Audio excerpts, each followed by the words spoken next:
Right.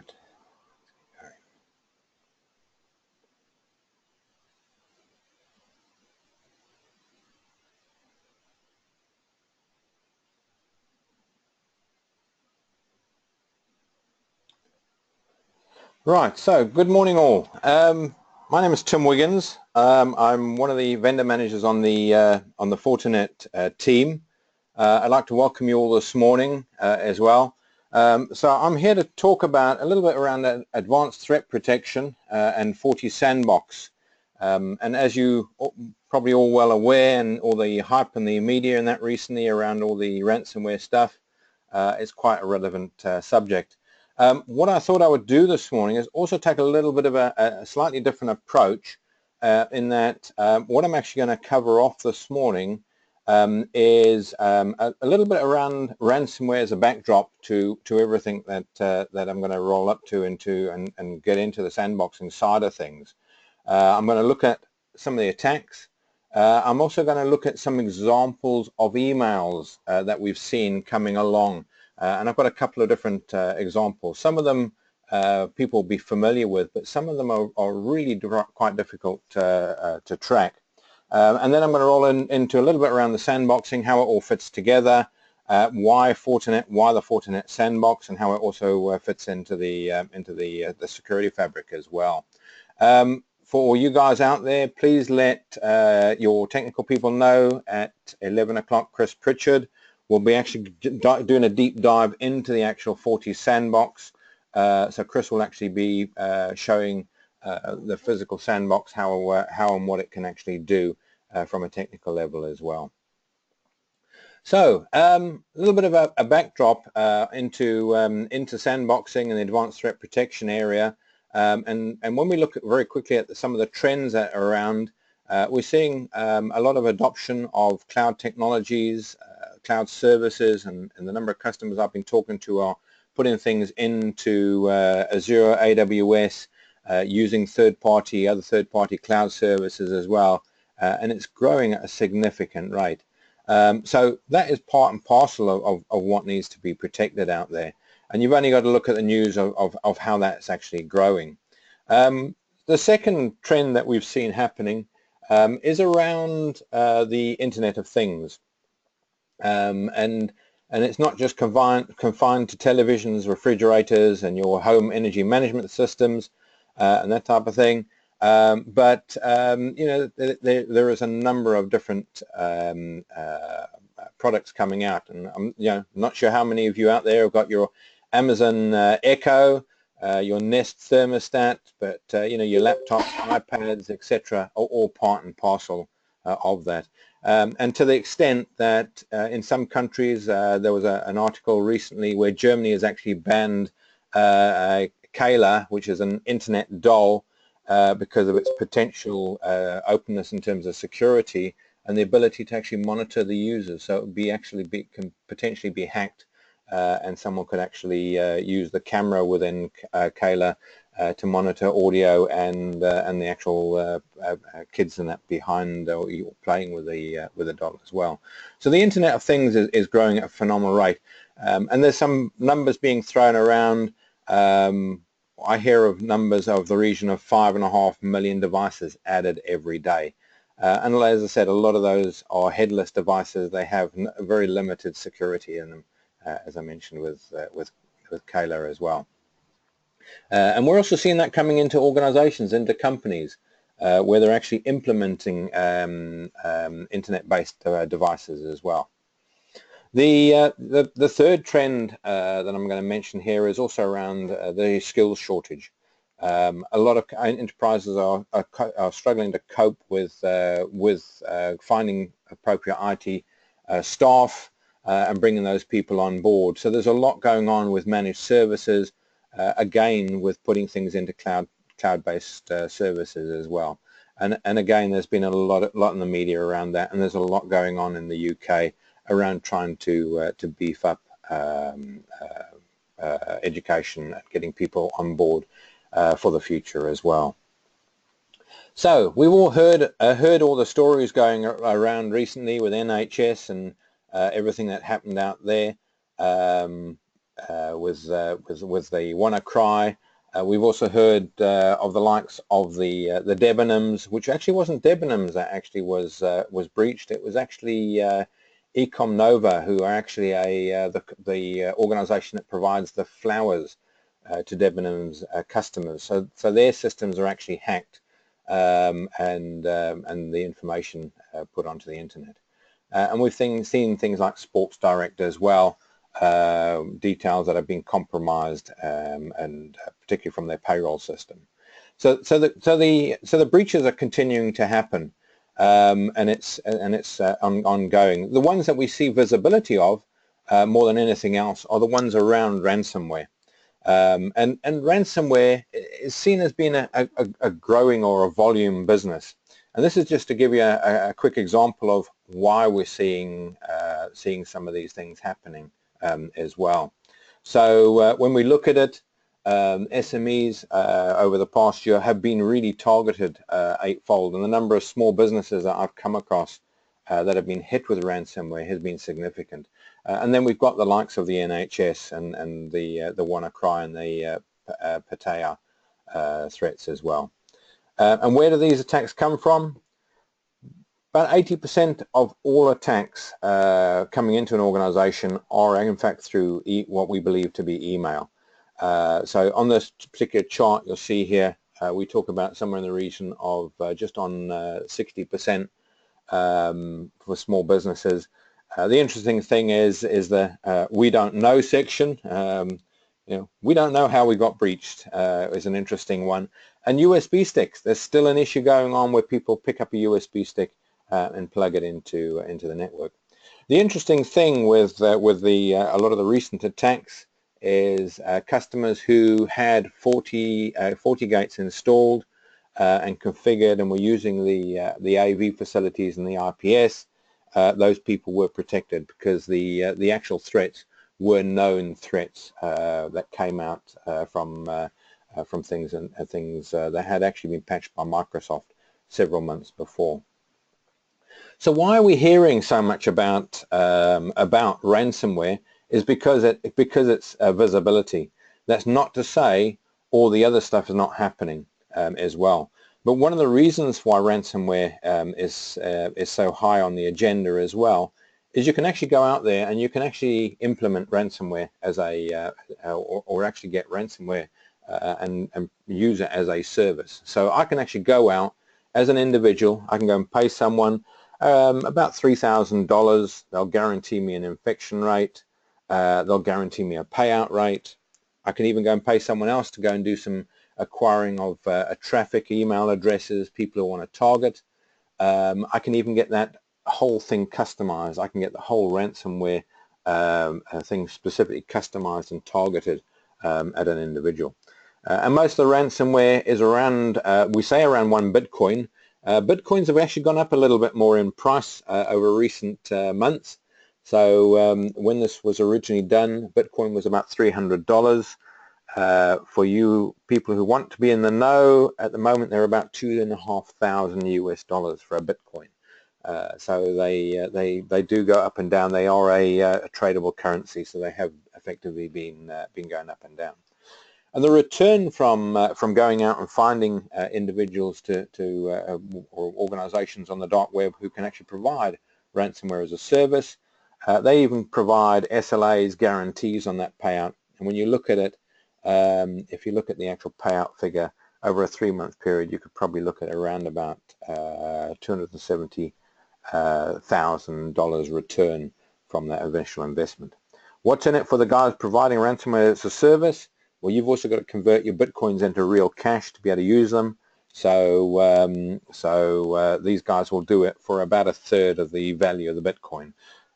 So they'll effectively take somewhere in the region of $80,000 for converting those $270,000 worth of Bitcoins.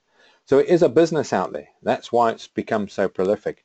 It's also very targeted, and that's the same thing when it comes to other threats and malware coming into organizations.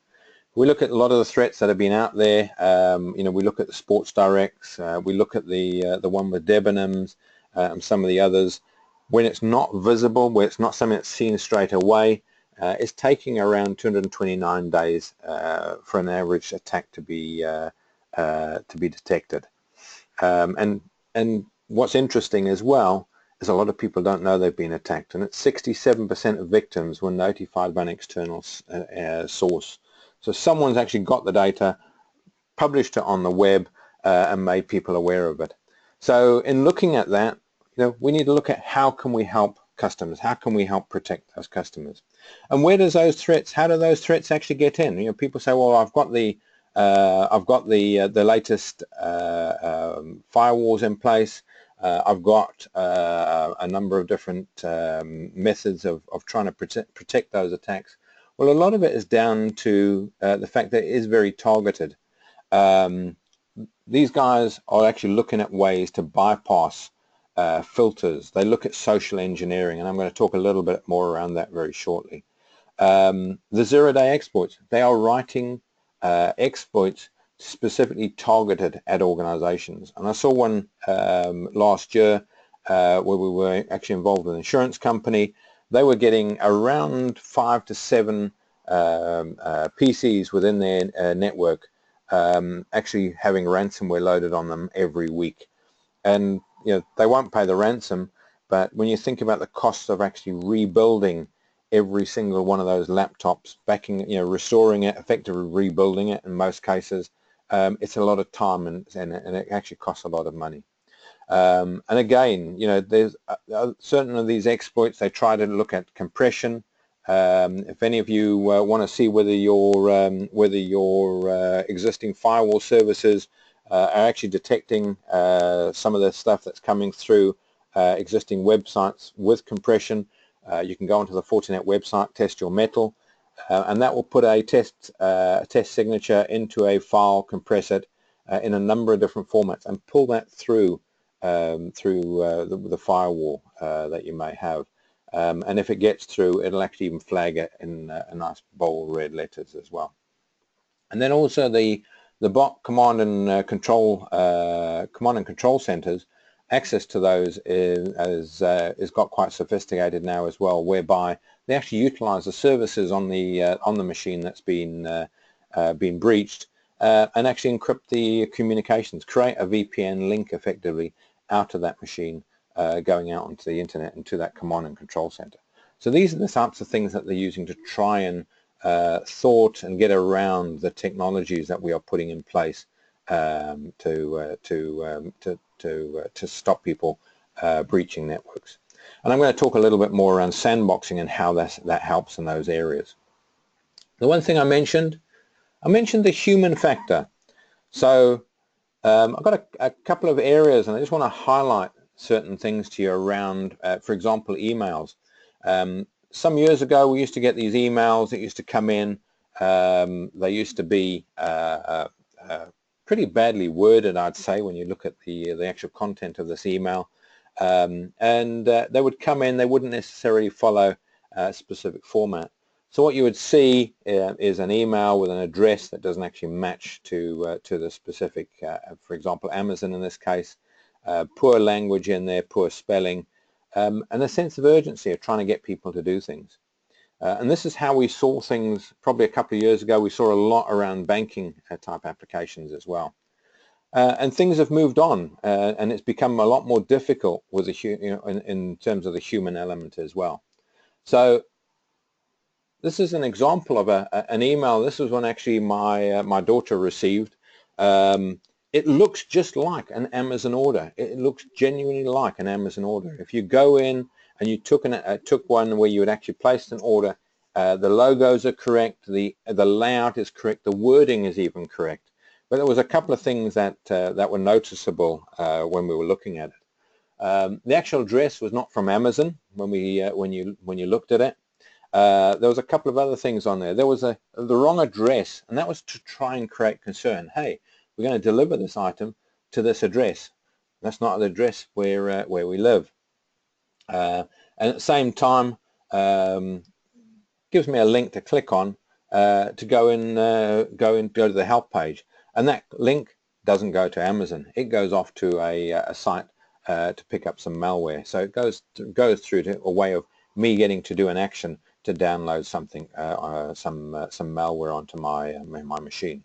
The other thing we noticed, there was no contact information or returns policy on there, and it was also missing the order tracking. It was only noticeable, really noticeable if you actually do a regular order, or if you compare it against an email. So this is the type of thing that we're faced with, as well as individuals and as organizations. The number of companies I speak to, and they say, oh, we got an email invoice request from one of our customers, and you know, it looked like a genuine thing. It even had an attachment in there with a PDF, and that's the way that these things are getting in.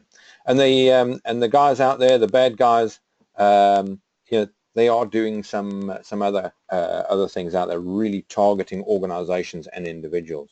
And this is another quick example of one that was done earlier on this year with one of the guys at Fortinet. So the guy went out, did a search on Google, found some details around an individual. What they then turned around and did is did another search on LinkedIn, found out who that person had worked for previously, who the HR director was in there. They knew that they'd recently left because of certain information they found on their LinkedIn as well. What they did is a second search onto the actual company, and they found out they were purchased by another company, Tech Data. The interesting thing with all this is all publicly available. It's all stuff you can find out there on the internet on individuals. And what they then did is they constructed an email targeting Phil specifically. And this email is really very personal. It's really targeting the individual. So it was addressed to that person. It referred to a previous employer, so it had some relevance. It also had something to do with an event that had happened recently as well. So it provided and builds credibility around the email too. It gave a reason for the email, and actually had an attachment, and the attachment was actually where the malware was, and you know, you need to actually do something, action on this. There was no urgency in it. They just want you to, you know, be quite relaxed with the fact that, hey, this is something that we need you to action as well. It had something in there personal, and finally it was actually addressed correctly and titled with a company as well. So this is just to give you an example of an email, and it's very difficult. How do you pick these things up, and how do you stop these things? So how do we actually prevent all of this? And hopefully you'll be getting an idea now of what we actually see is why breaches are happening. Is we know what's good, we know what's suspicious and very bad. It's this area in the middle that we're not sure about. And this is where the actual sandboxing comes in. This is where we want to go and take that email that was to Phil that had the attachment. We're not sure about that attachment, and actually go and check the contents of that for anything suspicious, and hopefully stop and prevent it actually entering the organization. So the sandboxing side sits within your own infrastructure, and what effectively it does is it's an extension of the actual services on there. So things like your web filtering, the AV, we can actually take sandboxing and utilize it as an additional overlay through your existing infrastructure. And that could be a firewall, it could be a web application firewall, and your email systems as well, right down to your actual client side. So what does the actual sandbox do? So sandboxing, it effectively it analyzes or looks at to run an analysis on behavior of a system. It can be resource and time intensive as well. But however, there's a couple of things that Fortinet have done, and that is they've actually optimized the sandboxing for effectiveness and, in fact, for speed as well. So the actual sandboxing goes through 5 steps. The first step, really at the bottom here, is to actually run through the AV engines, and this is an extended threat database engine through the FortiGuard labs, in order to catch more variants and older variants of malware as well. It then goes on to perform a cloud query to see if this file has previously been identified. So if you're using, and this is if you're using a dedicated sandbox, if you're using the cloud-based sandbox service, it still does this step. So what this does is goes and looks and says, have we seen this file before? If I have seen that file before, or we've already got it in the sandbox and we're checking it, okay, we don't have to actually resubmit the same file. So every file that goes into the sandbox creates a unique identifier for it based on characteristics of the file, a hash of the actual content, and etc. there as well. So once it's done that, if it finds anything, it can immediately report back, and it doesn't have to take the stuff any further. Step 3, the code is actually put through a simulator, and Fortinet's compact pattern recognition language, and to actually analyze the code and see if any malicious or suspicious patterns can be identified. And these steps literally take seconds to run through. So we're actually looking to identify most of the threats early on up front, and this actually picks up around about 60% of threats within a very short period of time.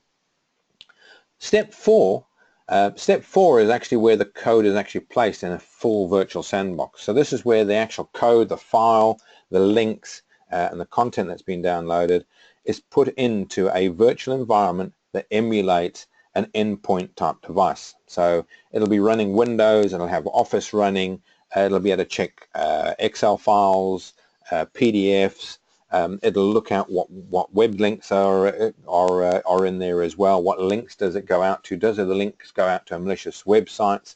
Does anything happen when I detonate these files to actually change things like the registry items? Is there anything there that's going to suddenly turn around and try and encode or encrypt the disk on there?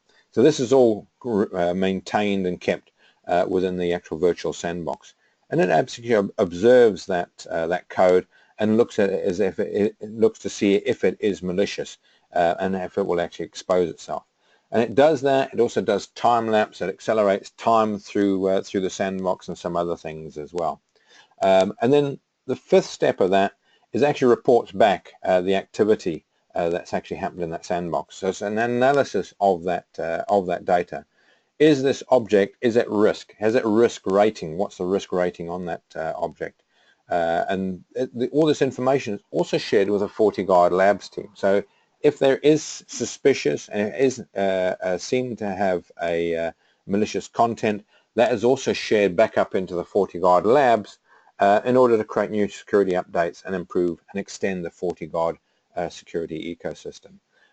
In a lot of cases, what we find is these files are very, very focused on organizations, but some of them have some commonality in them as well. So the sandbox takes it, does all that, and then it reports back to the relative system that is there. So it'll then report back to the FortiGate, through to the FortiWeb, through to the FortiMail system if you've got FortiMail, and even through the FortiClient, and say, right, we've had this file come in or have this content in, we've looked at it and it is suspicious. And based on that, we can take certain actions on the endpoint device. So we can look at the threats, look at the threat detection, look at what the actual risk is, and we can make certain determinations on that. And if it's high risk, we can say we want to isolate the endpoint device, we want to block the email, stop the email going through, isolate the specific device, etc. And as I said, also report it back in. Put another way, how it actually works is effectively normal known threats coming through. We'll just block them coming through through the website. So if a known threat on the web, messaging traffic, anything like that, anything coming through the firewall, anything coming through to the web application firewall, through to FortiMail, we'll actually check that. If it's known, we can actually block it and stop it. If it's not, if it's something that's totally unknown, we don't know what it is, we can then forward it through to the sandbox. And the sandbox itself can be a physical sandbox. So this could be a virtual sandbox, a physical sandbox that you are hosting on your own data centers, or it can be a cloud-based sandbox. So Fortinet have a cloud-based subscription service that you can run on your FortiGate, your FortiWeb, your FortiMail as well. And any of those files coming through, if you've got that enabled and you've got it configured in the system, that file can be sent up to the cloud-based sandbox, and it can then turn around and run the actual sandboxing service on there as well. And we've seen a lot of customers taking the FortiGate Sandbox cloud service subscriptions and using it, particularly on the lower end machines, because it's actually literally for £100 on something like a 60E. It's an added value service. It gives peace of mind to those customers that we're actually checking them for unknown threats as well, something that could be particularly targeting them as an individual or as an organization, much like I showed you with a specific email targeting Phil at Fortinet. So that provides it up into the sandbox. Sandbox does the check and then can actually look at that content and deliver the details back to the relative products and say, right, we've got this piece of suspicious malware. We want to block the content. We don't want it to actually go anywhere as well. The Fortinet sandboxing service and the AV is all rated, so you will see that the normal AV on a FortiGate within the FortiMail has a very high rating. It's rated on a continuous basis. In fact, they actually rate and monitor the malware and the antivirus signatures and different players on an ongoing basis, every single week, to make sure that they're picking up threats and are actually keeping the systems up to date as well. In addition to that, the Fortinet sandboxing products were also rated through NSS. So NSS Labs have taken the sandbox, put it into their environments, and actually run a full complete set of tests through it. And they did that with a number of different vendors, and this was, as I said, independent. And these results are the result of that research and that evaluation of those technologies. And there's some other vendors in there on there as well, and some of the other vendors, perform reasonably well. I noticed that there was Trend Micro in there, something I've had an involvement with in the past. So the sandboxing is a key part of that. The one key thing with the FortiSandbox as well is we've got it running across all the different platforms, but it also fits in with all the other the Fortinet security fabric as well. So it's part and parcel of the security fabric. What that means is third parties can actually also use sandboxing, and we have had people purchasing sandbox, the FortiSandbox, and using it within their own infrastructure as well. So they've actually implemented sandboxing with existing infrastructure that is not part of, or not actually Fortinet, and that's because of the actual ratings and the ratings of the FortiSandbox as well. How do we offer FortiSandbox? I mentioned earlier on a couple of different things. We can offer it as a cloud service, so you can actually take a FortiGate or a FortiMail units. You can actually sign up to the subscription, and you can actually utilize the sandboxing service on there. So you don't have to actually implement a sandbox. All you do is on the FortiGate, for example, and the FortiMail, is you configure that you want to use the sandbox service.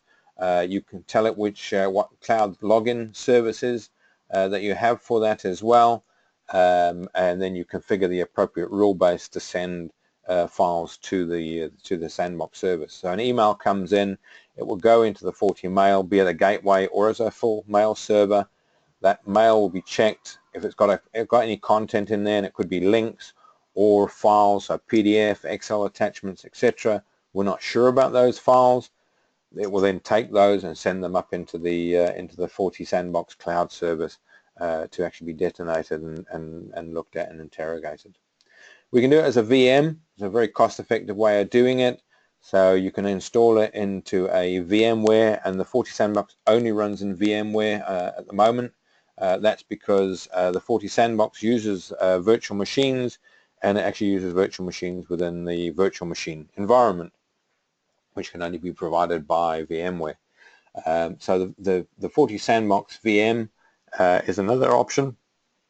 We also have physical appliances. So if you've got larger organizations or managed service providers can also do this. They can actually install their own physical sandbox and run the FortiSandbox within their own environment. And within the actual sandbox itself is running licensed versions of Windows. So it will be Windows XP, Windows 7, Windows 8, Windows 10. There is also Microsoft Office running in there, and things like Outlook, things like that we can check as well. PDF documents and Internet Explorer based traffic too. So there's a number of different things that are actually licensed, and that's part of the reason why some of the costs are where they are with the sandboxing service. We do have to license the Windows versions and variants that we're running within the FortiSandbox as well. And you can, with a virtual instance, you can actually grow the number of virtual VM instances depending on the size of the organization. So if you're a service provider, you can implement FortiSandbox as a VM, and as you bring more people in and want to scan more traffic, so you can increase the virtual instances within that environment. And similarly with the FortiSandbox, the actual physical appliances, they have a number of standard licenses, and you can then actually increase some of the licenses on those boxes as well to the limits of those particular box units.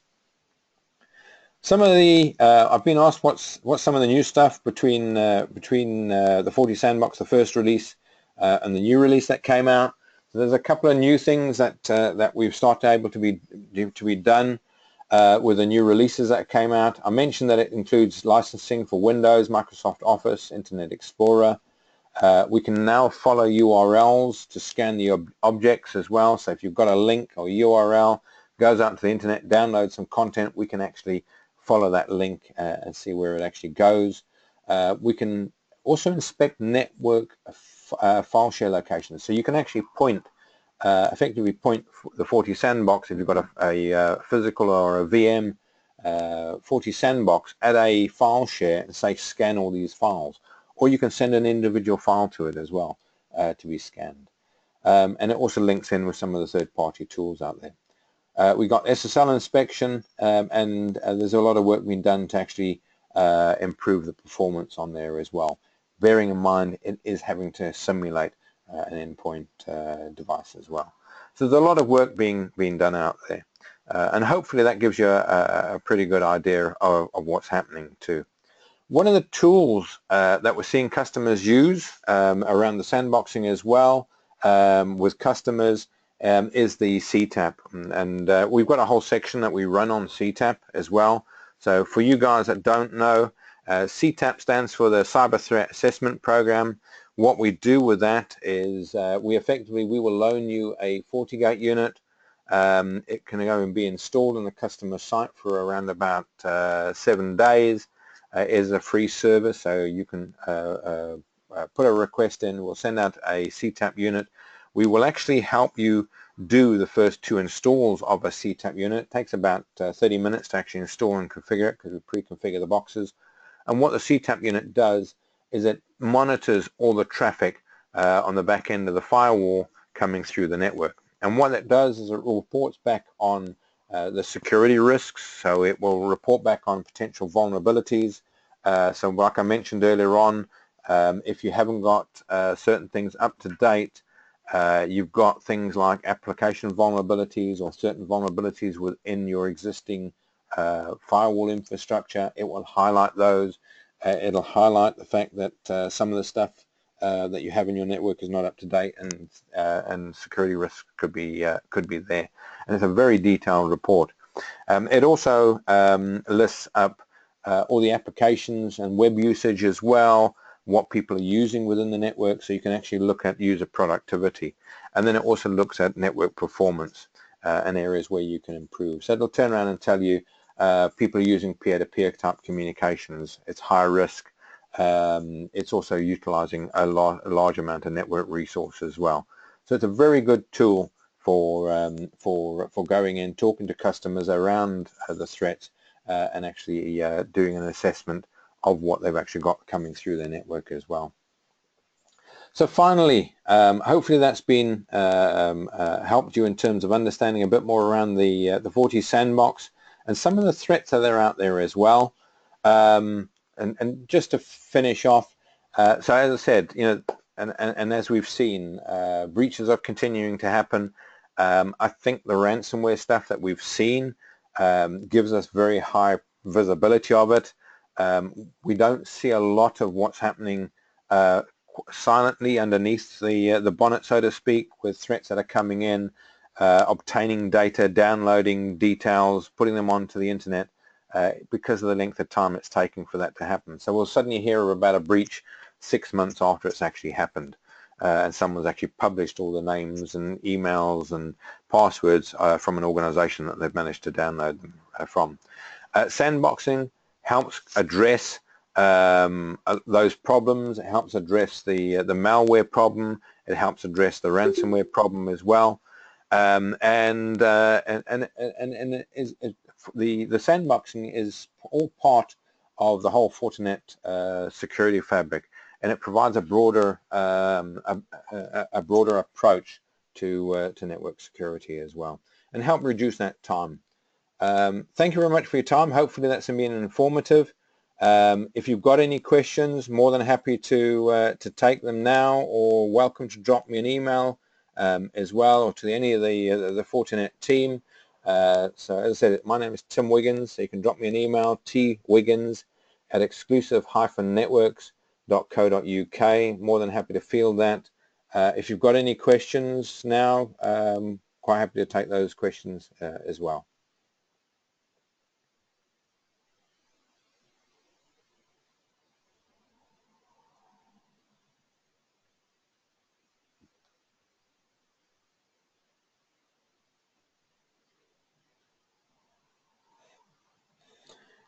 Excellent. If there's no questions, as I said, thank you very much for your time.